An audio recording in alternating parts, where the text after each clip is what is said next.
So the topic of today is this subject of what is hermeneutics about. That's the topic I want to discuss, but I'm going to come at it in a rather circuitous fashion and try and approach the way in which we understand, because hermeneutics is the science of interpretation. As I said to you last semester, when we use this word hermeneutics, much used in biblical studies, we are using a term that is a newcomer, relatively speaking, in the history of Western thought. It isn't the traditional word. Hermeneutics suggests Hermes, the messenger of the gods, the interpreter of the gods' will to human beings. He's the go-between. And it's probably appropriate that it's a neologism, because there is a new way and a new medium through which the will of the gods has been understood, and that is through the means of the Geisteswissenschaften, as I've said, the spiritual sciences. And there is a different mediator of the will of the gods, and it is the professoriate of the universities who abolished theology from the university and appeal to a sort of a Gnostic sense of what is good and true and beautiful. That's the outcome of it, at any rate. So there is to some degree, a reversion to what we see in the ancient world with the sophists, insofar as the sophists appeal to their knowledge and wisdom and sell their product to the highest bidder. And the proof of the excellence of their teaching is that people pay a lot of money for it. And as we know, Socrates challenges the sophists regularly in his dialogues and demonstrates very rapidly in almost each one of them that the sophists' claim to knowledge is not well grounded. And they don't seem to know much outside of their talking points, which they revert to and then are usually left in an aporia at the end of the dialogue. This word aporia arises in the Greek, and it means that they have no way out, they're lost. It's used in contemporary critical theory in a slightly different way, but still they're left in that place where there's no way out. And then they just stop talking, at which point Socrates then starts speaking more expansively and talks about the things that began the dialogue in more intelligible and persuasive fashion than the sophists. And we see that all over the dialogues.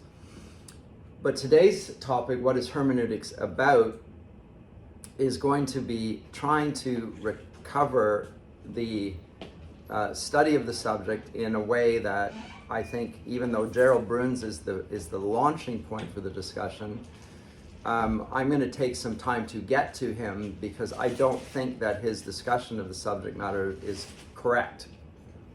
So again, and you found this throughout my discussion of contemporary literary theory, I take issue with the academy and its framing of the debate and understanding of it, and yet I want to engage with them, and also for the purposes of the class to acquaint you with people other than me and my thought on this, and also people that will reflect the academy in general, and that will help us engage with them and maybe be able to be in some sort of a dialogue, but we'll be including different thoughts there.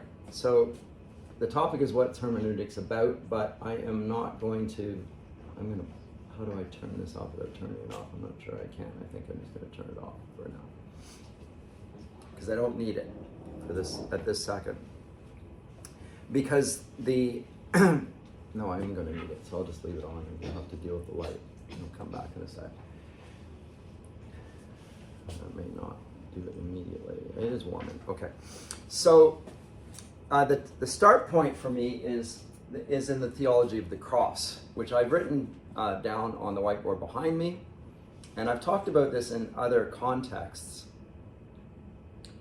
Particularly, I recall bringing it up last year when talking about C.S. Lewis. And a different theological understanding. There is a way of understanding God that sees God as unknowable.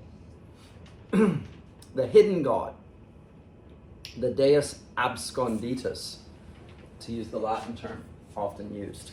I'm trying to bring the whole show down now.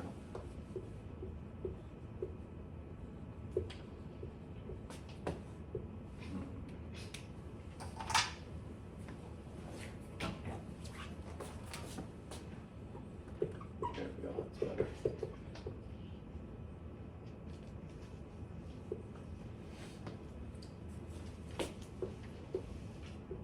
The unknowable God. The hidden God. God who hides himself. That was presented in C.S. Lewis's The Last Battle. At the end times, that is, the last king of Narnia perceived God to be hidden from him, and he had no sense of God being present at all. If you notice in the Narnia Chronicles, God in the form of someone like Aslan always appears, whether at the beginning or at the end. As they get older, he comes in later, often not at the beginning, although he can be there initiating things, like in the silver chair, or but as the children get older, there's a sense where he retreats and becomes less obvious, and they have even trouble seeing him. They see him as children, they lose sight of him as he gets older. It's a really interesting observation I think Lewis is talking about, and reflecting the idea that young children have very little difficulty grasping truth, the truth that God reveals, and little children come unto him. But as they get older, there are things that crowd in to their vision and start to make it very difficult to see what they once saw clearly. And they attribute it to their maturity and their superiority to what they once were. They look down on themselves. And Lewis is obviously contradicting that, and I don't want to get into that. But that idea that God is a hidden God and that we can't really know him, although he's a very important concept, that's, I suggested, I think, at the time, the postulate of Jordan Peterson. It's arrogant for us to ever be able to claim that we can know God, although it is, he's a sort of a necessary grounding point for everything. Very important, but we can't really know God. Now there is I would say, a subcurrent in Christian thought that will be in this, the mystical tradition. And an attempt to get at God through silence, primarily. And the apophatic tradition, to use the technical term here. But there's another understanding of God, because that is, I think, more common, and certainly in Western Christendom, and that is the idea that the hidden God is the revealed God, and the revealed God is the hidden God. So how do we get to know God? Well, we can't know him by looking at the world, per se, because there are too many things that contradict. I mean, we can and we can't.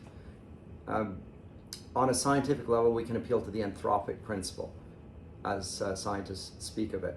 There are certain conditions necessary for sustaining human life, all of which are so improbable that if you rolled dice a billion times, you couldn't come up with them. And then you accumulate all of those things, and it's just utterly impossible. So intelligent design is the most rational conclusion there, and that suggests a creator. It doesn't conclude it, but it suggests it. So that it's not that there's no evidence, but is it the God of Scripture, or is it just a deity? And in general, it's just a deity. And that's where we are in the Enlightenment. And that's where I think those that see themselves as children of the Enlightenment, like Jordan Peterson, they're stuck there. They're stuck there in the Enlightenment, believing that rational progress is good and right, and that we can make true statements.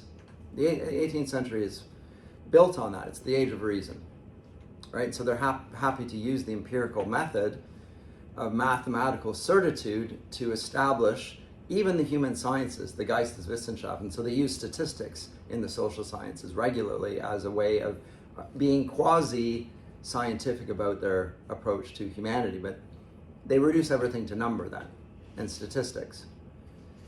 And they flatten out reality. There's a flattening effect to that. But there's another way of understanding God, which is there in the Christian tradition, and it is in the idea that there is a God who is revealed. And he's revealed in his word. No one has known God, no one has seen God, but he makes himself known. He makes himself known in revelation, and hence in certainly throughout the majority of Western Christendom, an appeal to revelation. God reveals himself to us in his word. So there's a special revelation. Yes, the created order reveals the glory of God, but not to the same degree that we see in Scripture. Nothing like it. And furthermore, there's something that the world does not understand at all, and that is the theology of the cross. Because at the cross, the world perceives shame, weakness, folly, sin, and death. Now, I could spend this whole class going through Scripture and showing that the Apostle Paul in particular talks about the theology of the cross and talks about these things that the world perceives at the cross. Because what they see there is, again, a naked Jewish rebel crucified. It's shameful. That's what they see. They avert their eyes from it. There's nothing more shameful than the cross. And they also see his terrific weakness. They call out to him, if you say that you're God, why don't you bring yourself down? There's no strength in you. They see the folly of the way of the disciples and even of Christ's teaching. Claims to be God, he just got killed like every other nut. Crazy. Claim to be God, blasphemy. He gets what he deserves. They see the portrait of sin right in front of them. This is a bad man. How bad? He's a blasphemer. Leads people away from the true faith. Or from worship of the true emperor. The Romans crucify him for this. And finally, they see death. Well, what else do you see on the cross? Jesus dies. The scriptures record that. The truth of the matter, however, and this in a sense deals with the way in which we talked about typology. There's a promise in the Old Testament about what's going to come that is anticipated to be like this. The Messiah will come in glory, riding on a horse, riding on a donkey. It will be a show of strength. He is going to turf the Romans and establish a kingdom that will be so resplendent that it will be irresistible to all, showing the wisdom of God and demonstrating his righteousness, and it will mean life for his people. But what they don't see, either of them, the Romans or the Jewish leaders who oppose Christ, is that the cross is the means of this. That it's at the cross, in the event of the cross, that God's, in his very shame, that his glory is revealed. And in his weakness, his strength is exhibited. How is the strength exhibited? Because he appears pretty weak. Yes, but we're told in Scripture that at the cross, sin is canceled, and in the resurrection, death is overcome. What more powerful event in all of human history is there than that? There is none. And the whole calendar of the world gets calibrated according to this. So there's an event in human history which is so earth-shaking, earth-shattering, that we now set the clocks to this event. Whether we want to call it AD, the year of our Lord, Anno Domini, or we want to call it BCE, which makes no sense to me anyway. It's just nonsense. I just want to avoid that very suggestion that it is that, but the date's still the same. The folly of it, well, it's the wisdom of the cross. Of course it's folly to the Greeks. Foolishness, Paul says to the Greeks. But this is the wisdom of God, that his son should take on the form of a servant, humble himself even unto death. Let me come to that passage here. I said I would have it. Oh, I didn't. And it didn't light up. So let me light this up now. No. See if I can pull this up.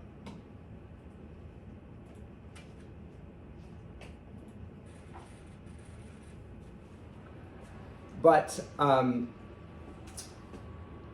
the wisdom is made manifest insofar as it is the very thing that the stone that the builders rejected has become the capstone. It's the cornerstone.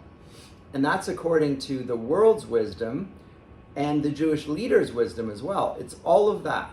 And yet, this is what God has chosen. Likewise, what we see as the punishment for sin, crucifixion, is actually God's righteousness. It demonstrates a total holy life presented in it, because we're told that Jesus, there's no sin in him. He bears the sins of the world. And finally, there's a life which is demonstrated by the resurrection of Christ. Now, he's the first fruits, because others will rise in him. Now, so with all of that said, oh my goodness, yeah, this becomes a problem for us. Yeah, I wish I could put it over here. Anyway, this will be the thing that needs to ground then our understanding of the humanities and even of understanding and what hermeneutics is about. This event, it becomes transformative. Now, last semester we talked about Augustine. We spent 4 classes dealing with Augustine on Christian doctrine. And one of those events, one of the passages at any rate, I'm going to erase this from the board because it becomes a little distracting here. He made the distinction between use and enjoyment. Some things are for use, some for enjoyment. I was going to say I'll let you read that, but if you still can't read it, this clutter now. So let me get this out of the way.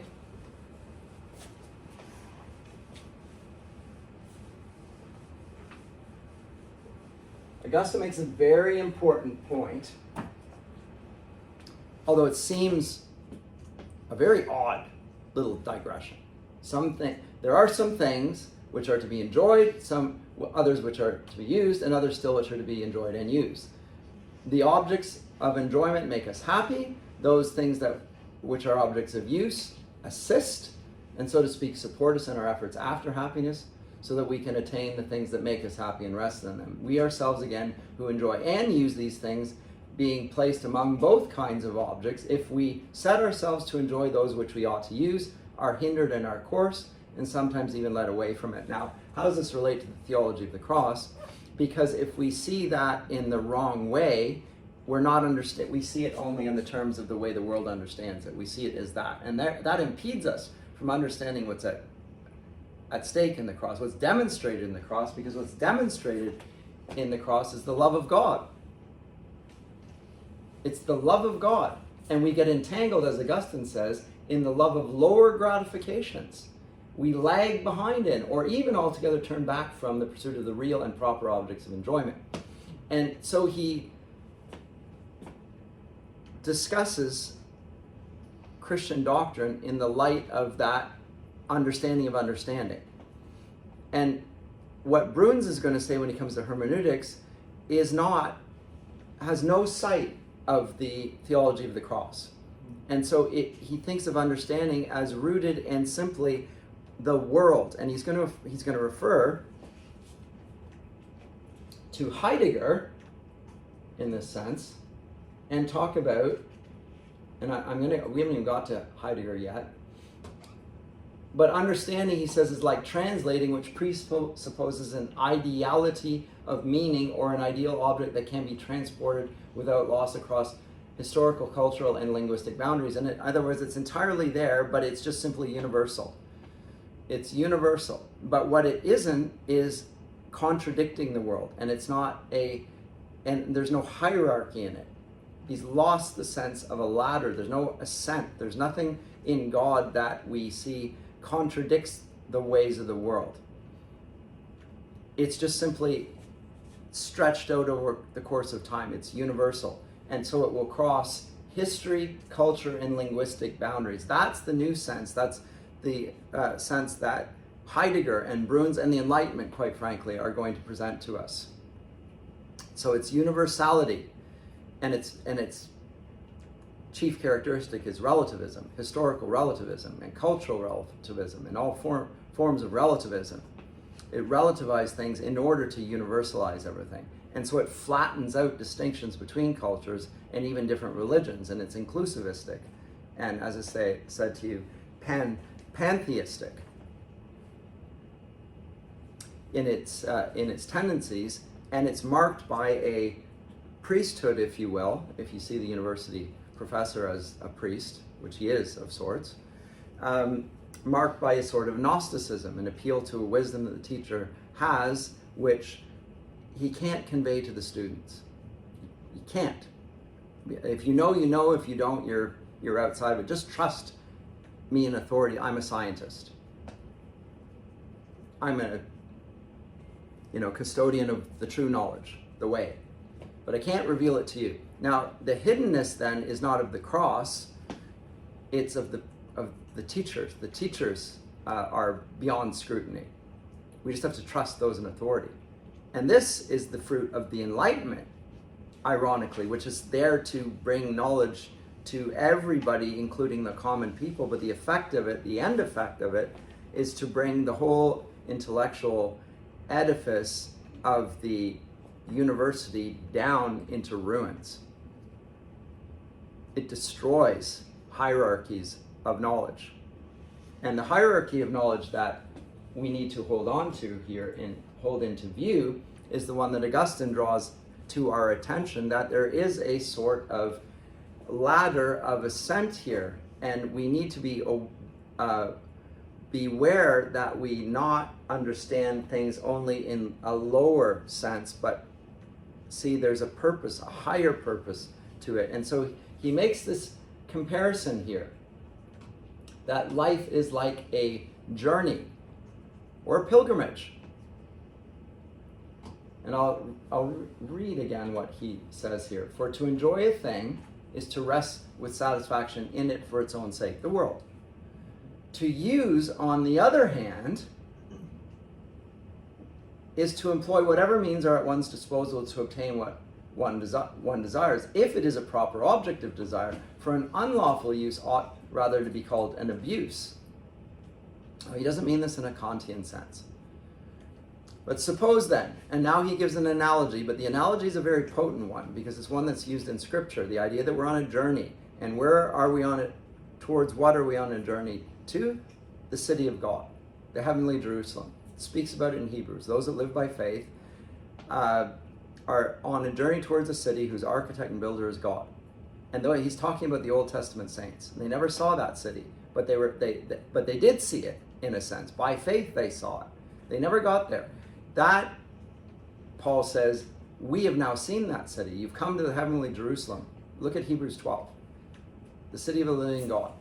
And it's there right in the presence of this world. So you can see something that the world does not see and never will see, because you need the eyes of faith to see it. And we're, ironically, even though we're within the city and we're not going anywhere, we're on a pilgrimage towards that city in the midst, let's say, of the city of Toronto. So suppose then we were wanderers in a strange country and could not live happily away from our fatherland, and that we felt wretched in our wandering. Wretched in our wandering, wishing to put an end to our misery, determined to return home. We find, however, that we must make use of some mode of conveyance, either by land or water, in order to reach that fatherland where our enjoyment is to commence. But the beauty of the country through which we pass and the very pleasure of the motion charms our hearts, and turning these things which we ought to use into objects of enjoyment as if we were meant for this world, we become unwilling to hasten the end of our journey and become engrossed in a factitious delight. Our thoughts are diverted from that home whose delights would make us truly happy. Such is a picture of our condition in this life of mortality. We have wandered far from God, and if we wish to return to our Father's home, this world must be used. The whole world must be used, not enjoyed. That so the invisible things may be clearly seen, being understood by the things that are made. Romans 1:20. That is, that by means of what is material and temporary, we may lay hold upon that which is spiritual and eternal. So it's a journey, and the thing that is to be enjoyed is only God, the Trinity, which he goes on to say in section 5. God alone is the object that we can enjoy and never use. It's the end. The end of our life is the Trinity whom we cannot see. But one day, we now see it as in a glass darkly, but one day we'll see face to face. But all knowledge and true education orientates us towards the true object of knowledge. And that has a hierarchy to it. It's above this. And so heaven is often presented in spatial temporal terms as being up. And the whole of the educational enterprise is spoken of in terms of grades. A grade is a step. You're going up, you're ascending. And it depends on a sense of right and wrong, because to look down and to see the down as if it were equal to the up is to have a false understanding. You've used equality as the principle of learning, which destroys any sense of the direction of learning. And this bears on the point I raised last semester, that modern theories of literature tend to be totally obsessed about notions of use or technique, the instrumental cause, but they never want to talk about the purpose or the meaning or the outcome. They don't have the final cause in mind. They don't even have the original, intentional cause. And the new critics who are going to focus on the text try to push back against Romanticism, but I don't think they provide a fully or anything like robust literary theory that will allow them to withstand the problems of Romanticism. They just concede too much. They're not intentionally Christian, and they need to be more explicitly so. And they have to understand then that the university may reject this form of knowledge, and that's simply because they are caught up in the way the world looks at Christian knowledge, and be happy with that. But once you get to the 18th, 19th century, education gets taken over by the state. The state transforms education into something very different than it was. And it demonstrates that by, as I say, abolishing theology from the university, where it was once the center, or the queen of the sciences at any rate, ruling over the other disciplines. Now the other disciplines are the liberal arts. The 7 liberal arts.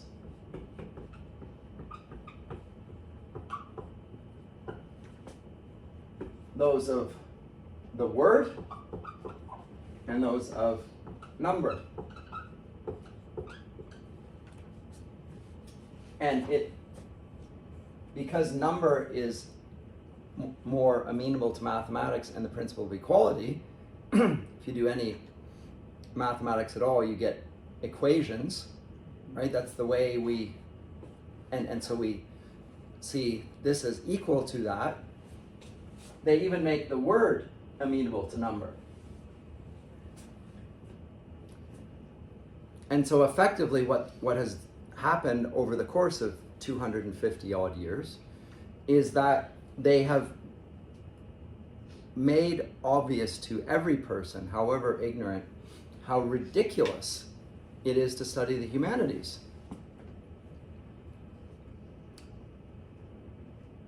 Like, ridiculous. Why would anyone even go to university? Because the knowledge is no longer knowledge at all. And they've removed all sense of higher learning from learning. It's not higher learning. It used to be called higher learning even. I never hear it. You don't even, higher education. You rarely hear that. In what sense is it higher? It's after, like it's the next degree, but even degrees suggest a height. They still use the word, but in what sense is it higher? Well, because those people have a title, but the title is not the reason why it's higher education. These are not superior human beings, if you've ever met professors. They're not superior in their persons. You will meet people who are uneducated that are superior in many ways. What is higher is the knowledge which they're to profess. That's what's higher. And because knowledge is directional and hierarchical, the professor at the top of the university chain ought to have the greatest understanding of God and his ways. And that ought to be passed on, because you're pulling people up in that. And excellence is promoted throughout the whole educational enterprise. This is why grades, in a sense, matter, because it's distinguishing between false and true. If you can't make true statements, then you fail. If your professor is an inclusivist and a relativist, he's no professor at all.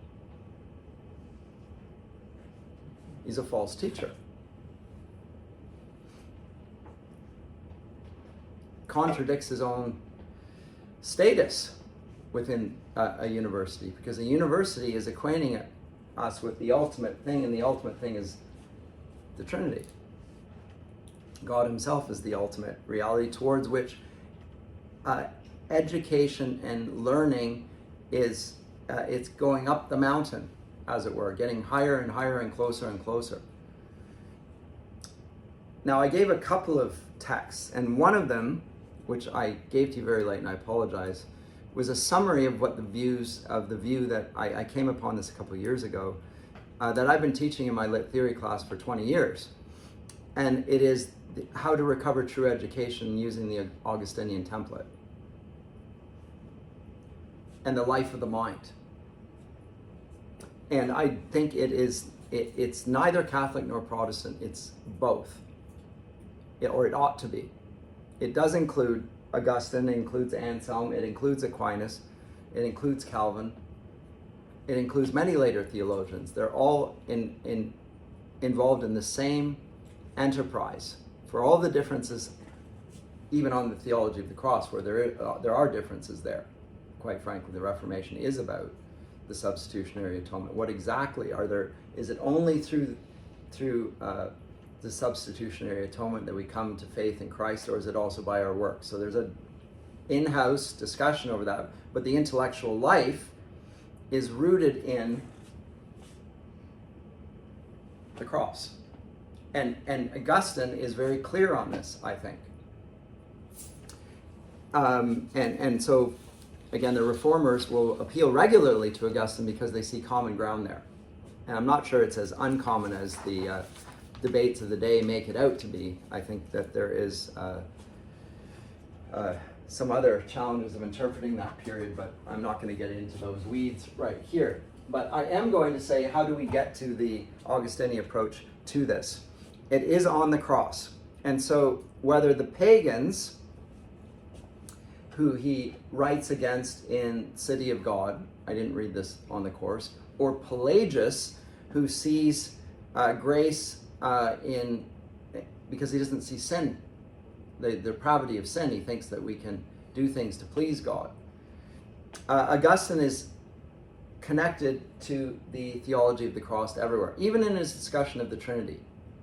And Green makes a very useful observation about Augustine's De Trinitate, which I've spent some time reading after I realized how integral Augustine was to the liberal arts discussion, that he makes the theology of the cross even at the center of his discussion of this Trinity. Now I'm just going to read this passage here.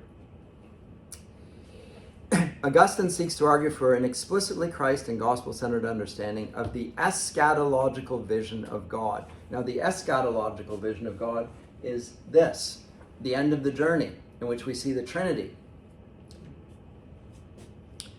Over and against the Neoplatonists, Augustine argued that one can only see God if one has had one's mind purified by the cross.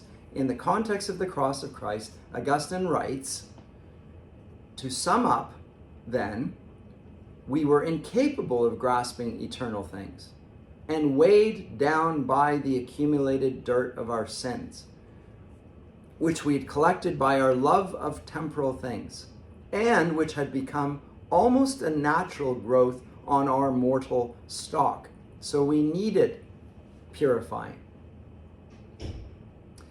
And Green goes on, and it is the cross which purifies us so that we might one day see God face to face. And that's why in the On Christian Doctrine here, he goes to I think it's in book 2, talks about the disciplines of ascent.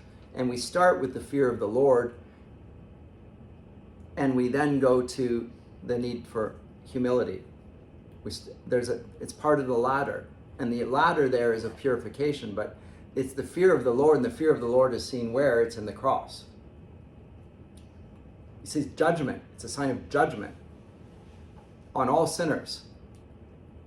The whole earth shakes, and everything that the earth is represents there in the earth.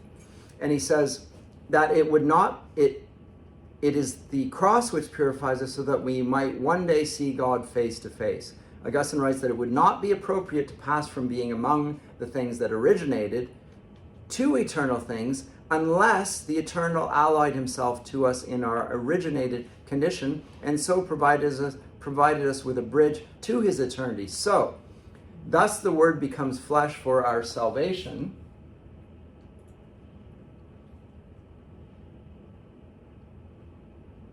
And the Word became flesh and dwelt among us, and we have seen his glories of the only Son from the Father, full of grace and truth. It's in the incarnation, it's in the humiliation of God, condescending to become man.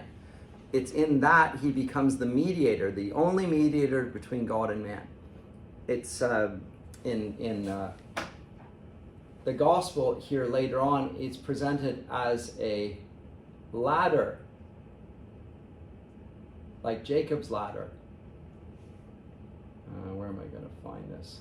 Oh, I'm not going to jump around here for now. He sees a vision. He sees the angels ascending and descending on God. And Jacob's ladder is, Christ is the ladder, says Calvin.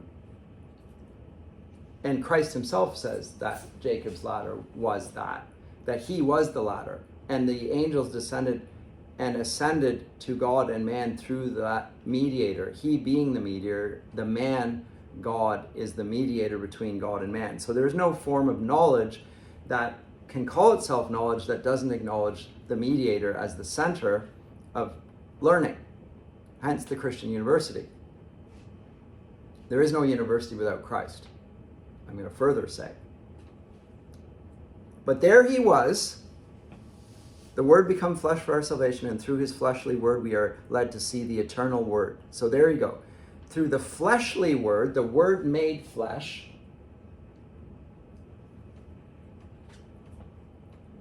we see the eternal Word. And here's the quote from Augustine. But there he was, manifest before their eyes. And what do they see? Everything wrong. They get it totally wrong, right before their eyes.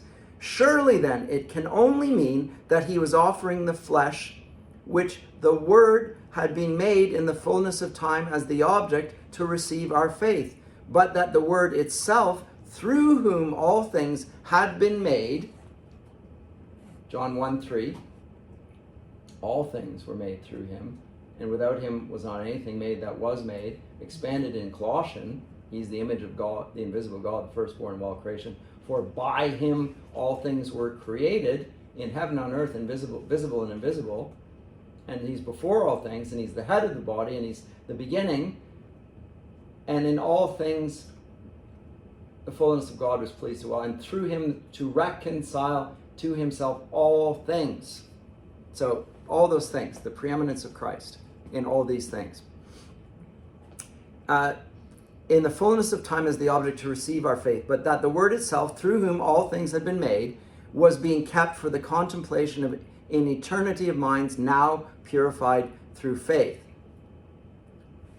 So how can we recover a vision of education in general and of literary criticism as a way of understanding that without the theology of the cross? And the answer is you simply cannot. No university will deserve that appellation if it does not acknowledge this. It's not possible, because the higher learning that we attribute to a university depends on acknowledging the highest thing. The highest thing that's connected to the lower things. We can't even understand the lower things without the higher thing. Because he's both. He's the mediator. He's the bridge. He's the ladder. What's the summary? This is the key theological point. This is on the Trinitate, which governs the rhetorical structure of De Trinitate as well. There can be no intellectus or understanding apart from the concrete sacrificial act of Christ. So if you want to see the higher things and attain higher learning, you have to go through the cross, through the lowest things, through the thing that the world most despises. And again, intellectuals want to, unfortunately, see themselves above everything. They don't see themselves under the word, under the authority of the word. They don't see education in submission to what's higher. They see themselves as higher. Higher education is the people on the top of the hierarchy from a worldly sense. And there's nothing wrong with them being on a hierarchy in a worldly sense if it accords with the ultimate nature of reality. If they profess Christ, then they are such people.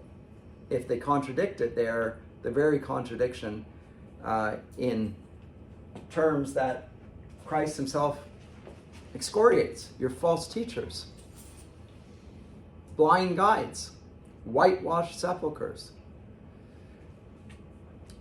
So it's the key issue in some sense. So this is key not only to the discussion of how do we read the scriptures. On Christian Doctrine is written to that point. But he also suggests, and this is where I want to go with this, that this is also the basis for the liberal arts and the university in general. Because if we can only get the knowledge of God via the cross, it's also the case because Christ became man, then we can only get the understanding of man through the cross. And the humanities and the liberal arts also need to be understood in the light of the crucifixion. So we have a gospel-centered understanding of the intellectual life. But to do that, we first have to be transformed by the gospel. Now here's the humility that the academy needs. If you want to be a professor, you first have to be a confessor.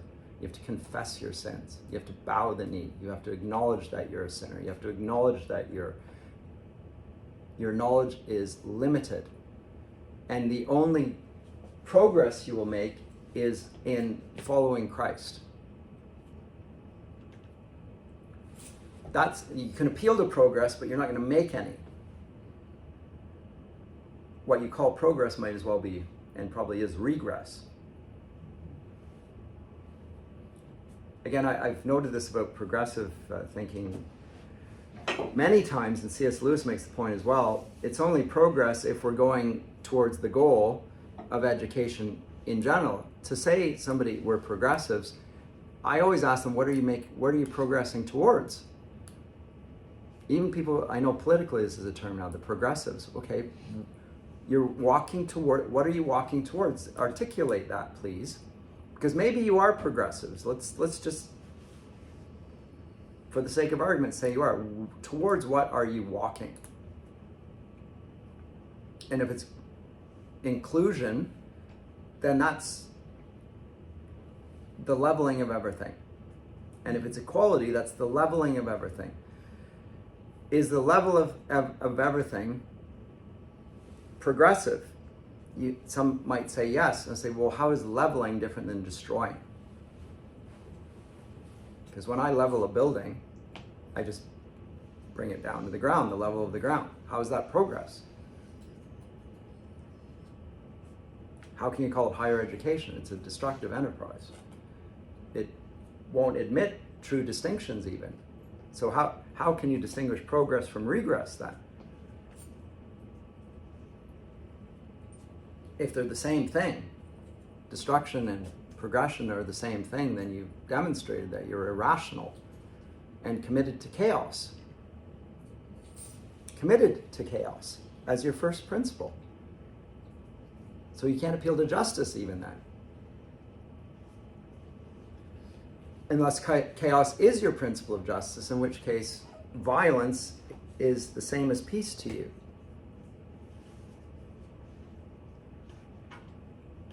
But to truly acknowledge, truly acquire knowledge, whether the knowledge of God or the knowledge of the created order, is to know via mind transformed by the cross. And so I think that repentance is necessary for education to take place, to lead people into knowing. And so how does this apply then to the liberal arts? Because we talk about the liberal arts, and I'm a teacher of the liberal arts. I teach English literature, although I see myself more as a humanities professor than just English literature. Well, in De Doctrina, he only uses it insofar as it helps, like those other forms of knowledge are useful for understanding Scripture. But he does write on other subject matters. He has a treatise on music, for instance, which is one of the components of the Quadrivium. He sees that as particularly important. But he doesn't make a case for the rhetoric, although he does talk about that in Book 4. He suggests there's a Christian way of doing rhetoric that's rather different than the way he was taught, and it's because of the theology of the cross.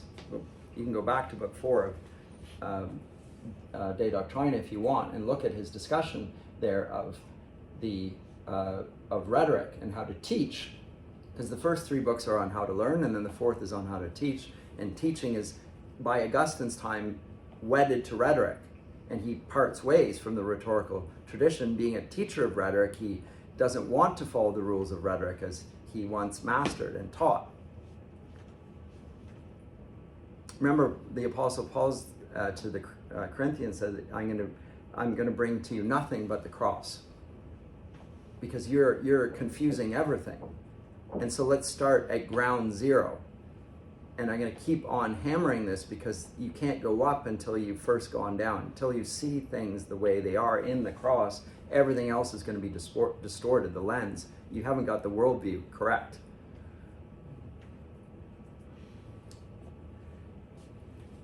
So, and his argument is that you have to love what you know. So love is the most important attribute of the intellectual life. You have to love what you know.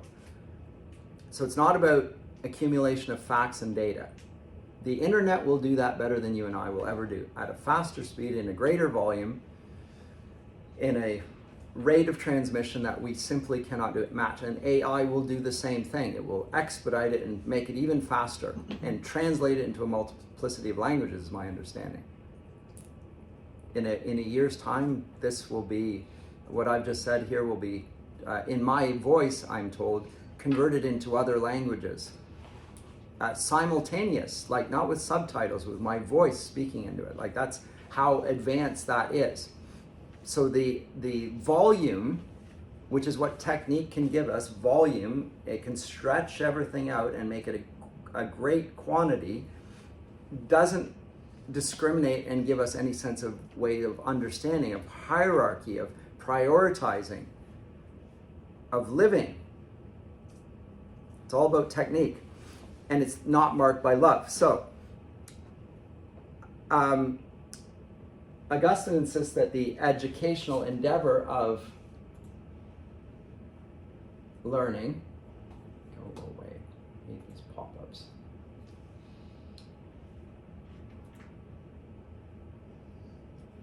Go away. It's not intended as a treatise on rhetoric, he says, but it's dealing with the subject matter of teaching, and rhetoric, persuasion, is part of teaching. But if it's simply persuasion for the purposes of winning an argument, that's not the point of teaching. The purpose of teaching is to lead you to delight. It's to lead you to delight. Otherwise, it's not teaching. It has to have the end in view, and the end of it is delight in God. And everything that you will learn in the 7 liberal arts will lead you to that same end at all times. And we, in one sense, it's, I would say, and this is where it's going to appeal to Bruns, we can't actually know what we don't already love.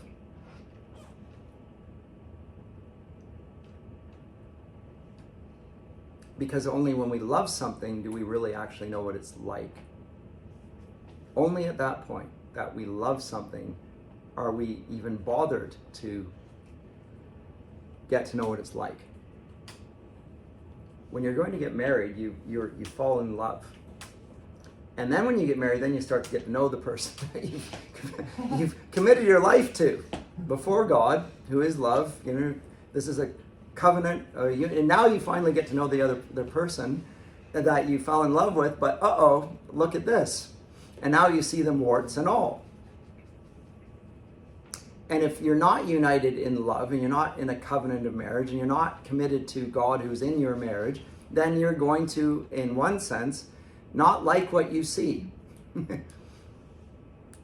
Because they don't like what they see either, usually. People don't like themselves very much, and for a good reason, without exception. But if they're loved, they're also transformed in the whole relationship. And then you get to know the person, and you might even, through the act of loving, transform the person and make them more than they were. The two become one flesh. So there's a sense already of progression. A unity that's expressed in marriage, which is then used as a picture for God's love for the church. So the marital couple have an eschatological vision of what might be in their very marriage. And in their children, in their feeble attempts at learning, let's say music, the bum notes and the repetition and the clonking and the clanging and the off key, they still see progress there, and they see delight in it, and they want to encourage the child. Now you can encourage the child by beating the child, right? You do your whack, whack, whack, whack, but the child doesn't love what they're doing. Then they'll make some sort of formal progress up to a point, but if you don't love what you're doing, at the end of the day, you're not going to see the purpose of education, of music even, which is to delight in what's beautiful.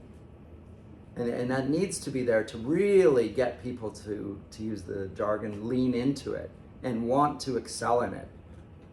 They have to see it more at work, and that understanding develops over the course of time. But the people who are best at what they do love what they do. And that's the job of the educators, to bring people to love what is lovable. And there are different ways of doing that. One is to show them the goods. Show them the beauty. And another is to show them the ugliness. Say, here's the beauty, and let's see how ugly. The benefit of the destruction of higher education right now is people see how ugly education has become, so-called education, without the cross. And the world and society and government without the cross, without godly leaders in all positions. What a tyranny. Ruled by computer modeling. Awful. But if you have this kind of love, you will be speaking God's love to the world. If you're a teacher now, you're speaking God's love in that context. And so he says in De Trinitate, as Augustine, it is through this faith that we come at last to sight, so that he may love for us, for actually being what he now loves us to what we might be, and that we may no more be what he now hates us for being, and what he urges and helps us not to want to be forever. So that's we call that sanctification. We become lovable. When God first loves us, it's because even though we're hateful, there's nothing good in us that allows God to say, I'm going to die for those people. He calls us sinners. We're the very contradiction of his being. If you want to see the contradiction of his being, look at the heroism of the Greek epic, Achilles, who will bow to no man. And that's because he's the greatest. He is the greatest.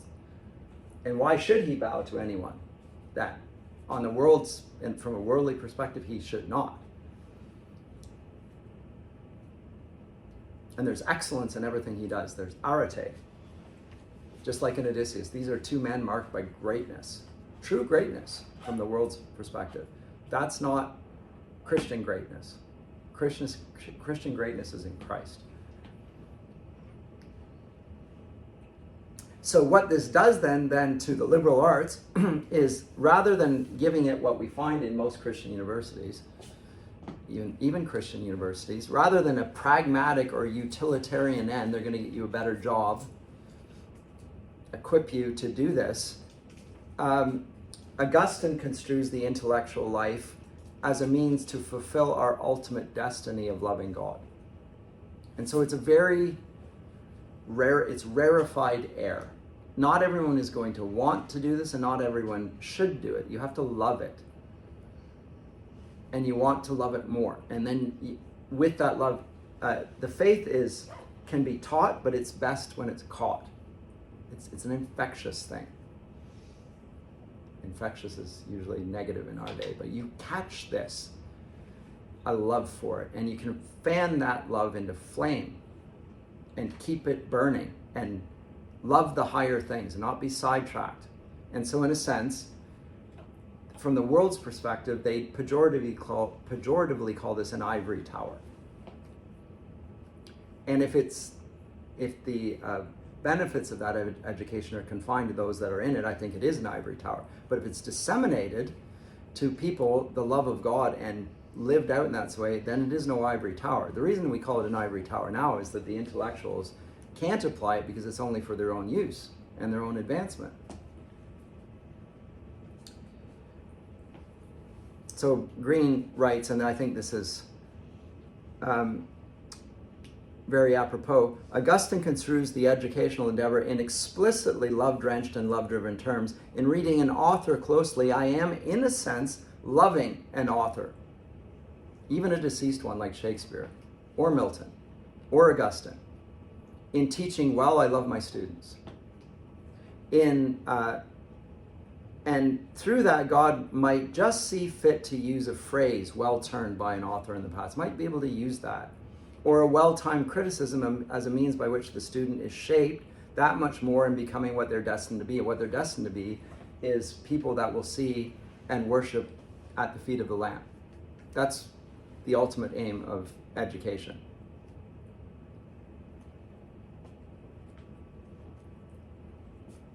And this is a shift. This is a shift that Augustine starts, and the university in the Middle Ages, centuries later, institutes in Christian halls, which eventually become a university.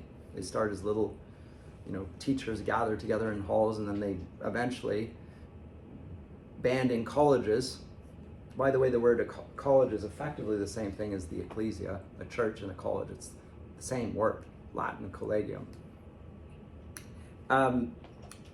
They give rise then to a whole community dedicated to the same purposes. And then the dissemination of the university, even our secular humanists of our day acknowledge the university as the center of the Western world. It's the center of it. It's just a center that's been gutted of its essence there. But in communication, we're trying to use words in such a way that words and signs find their proper end. And so again, in Augustine here, the proper end is not to persuade people, it's to direct them to Christ. It doesn't have the utilitarian purpose of the rhetoricians of our day, to get you to follow them. That's what we call leadership. The Führer was a great rhetorician. He got people to follow him. The Christian teacher gets people to follow Christ. It's a very different thing. It's a different telos. And so this gives a theological structure that I think can ground the liberal arts. Now, the liberal arts are there for freedom. They're for free people. They're people divorced from cares and concerns of this world in many ways. So you need a certain amount of money to do it, because money allows you leisure to contemplate. Now, this is in contradiction. I mentioned unfairly to Mr. Peterson earlier because, he's gained a great deal of attention. So he's just, and he's talked about God in his writing a fair bit, but he still understands knowledge in an autonomous fashion. It's self-authoring. I'll use his own words. It's the self-authoring program. You're making yourself. You're authoring yourself. All of which I think is sufficiently problematic, but then the question is begged, what is the ideal form of the self?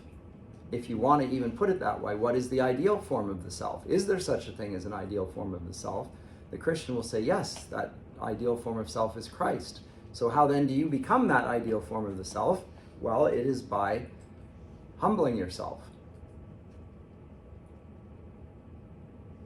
But not only humbling yourself, by accepting that God reveals himself to us.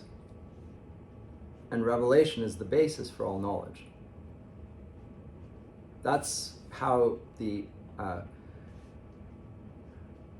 Renaissance really took on jet fuel. Modernity really begins in the Reformation, not just in the Renaissance. There's just a revival of the old ancient text, very good unto itself, but it becomes Christianized in the Reformation, to my knowledge, and then it's disseminated so that at first knowledge applied to the elite, so the aristocrats, to the monks, but in the Reformation it's disseminated to the people so that every Englishman's castle is his home.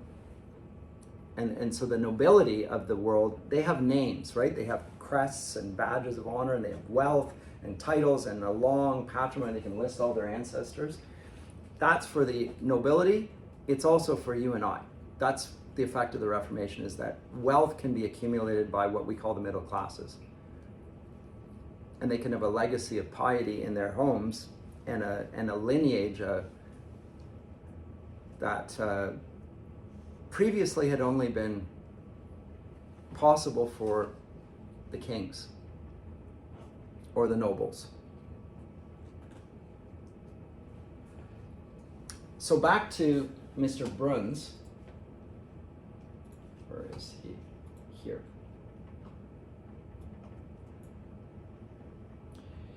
He says that understanding is like translating, which presupposes an ideality of meaning or an ideal object that can be transported without loss across these boundaries, without prejudice. So that's a sort of form of understanding. And so they use mathematics because geometrical expressions are absolutely translatable and identical in every language, culture, and historical period. So they use maths as the ideal for the word, language of the words, because the words are distinctive in terms of tongues, and so we move in a sort of Tower of Babel approach by using number, and even in the humanities. Now, the words and propositions of natural language are perhaps not as ideal as geometrical terms and expression, but they are close. How close? I think they're light years from one another. I'm not talking about the languages, I'm talking about the cultures. How different is a Christian culture from the culture of the Babylonians of old, or the Aztecs, where they committed human sacrifice en masse, mass human sacrifice, or the natives of every country, pretty much. The Babylonians, the Romans, the Egyptians, the Greeks. When he says it's close, what does he mean by close? I don't think it's remotely close. Those cultures are, the languages are. You can learn new languages because there's similarities, especially if they have a common root in Latin or something like that. But the concepts that come from the Christian culture, how close is that? Day and night. Hence the theology of the cross, right? But he says they have a univocality and universality about them. Do they? They can be handed down from past to present without, on the whole, leaving anything essentially behind. Really? That's the assumption that the Enlightenment makes about Christianity. We'll move, yes, Christianity is helpful from the Enlightenment's perspective insofar as it has a universality about it. It claims it applies to all people, same with the Enlightenment, but we'll pursue pure reason and jettison the Christian doctrine. But the Christian doctrine is the very thing that differentiates the world that it was believed in from those where it was not believed. So the univocal and universal is what is understandable, says Bruns. Now this is the whole hermeneutic tradition of the Geisteswissenschaften. It is univocal, but it isn't if you're not a pantheist. If they're all the same, effectively, then of course you think it's universal and it's univocal. It's speaking with one voice. And yet the cross says the exact opposite. The theology of the cross is precisely the opposite. The world sees it this way, whereas it's that way, in multiple respects.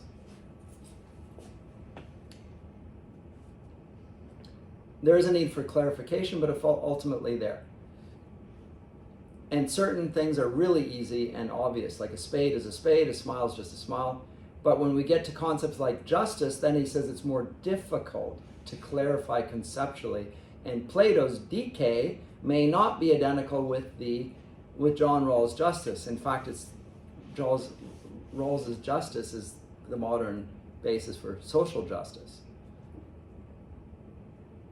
So it's nothing like it, in fact.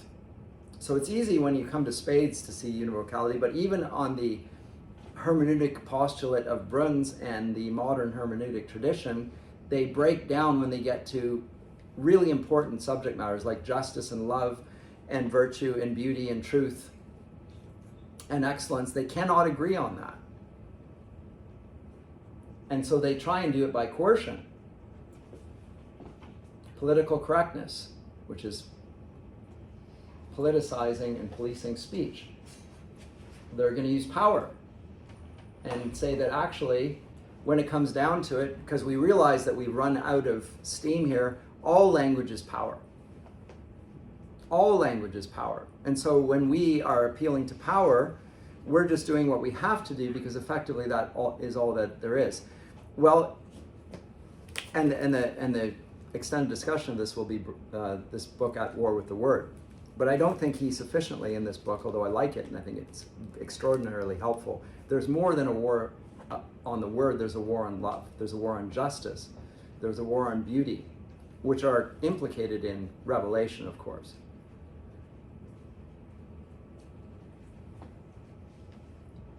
Now, opposed to this, he says, transcendental hermeneutics is Heidegger's analysis of understanding as a mode of practical involvement or concern with others and with the world.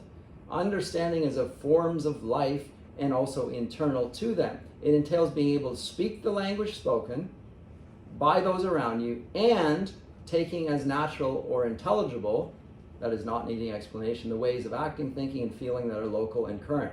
And his favorite example of Heidegger is to know what a hammer's for. If you picked up a hammer here, everyone would say, oh, you hit nails with that. But it could be what I've used hammers for. You can use it for almost anything. You kill a bug with it. It's not very good fly swatter, but you could get a bug with it. You can open things with it. You can do all sorts of things. You kill somebody with it as well. You could think it was a weapon. But you know there's a certain cultural understanding that allows you to know, well, that's its usefulness now. So Heidegger talks about it in this sense, but this problem creates a breakdown in everyday practice, and then he cites Kafka's Metamorphosis as this, that you might actually disorient yourself in the process, and I think that's actually what happens to knowledge when it loses the transcendental, hierarchical view of knowledge and orientated by love that Augustine presents to us. So Heidegger, we haven't gotten to Heidegger yet, but we're about to, orientates us towards the world and to disclosure, the being of the world, the revelation of the world around us without reference to heaven. There's no God in this. There's no hierarchy. It's an appeal to what's below us as the form of what's higher. In a sense, it's demonism.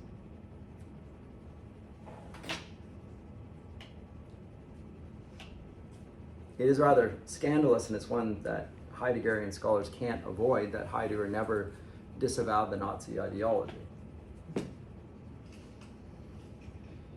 with its belief in the master race in genetic terms, basically, using Darwinist ideas of social Darwinism. Which, if the principles of the survival of the fittest, then which of the races which are different are most worthy of survival? And we'll demonstrate that by surviving. That's the demonstration. So we have to fight the others to demonstrate that we're the fittest, and that's the way we'll prove that we're the best. So, but again, this is an appeal to genetics, distinguishing human nature. They've even lost the sense of what the commonality of human nature. It's totally gone. So they throw away Christ, and they lose man along with it. They throw out theology, and the university becomes a place of propaganda to promote Nazi ideology. Same thing happens in communism. So last time I mentioned Terry Eagleton, the effect of his approach and understanding of literature is that there is no such thing as literature. That's, the rise of English is actually the fall of literature. That's his account. because there's no such thing as value. Anyway, I think I'm done for today. Enough.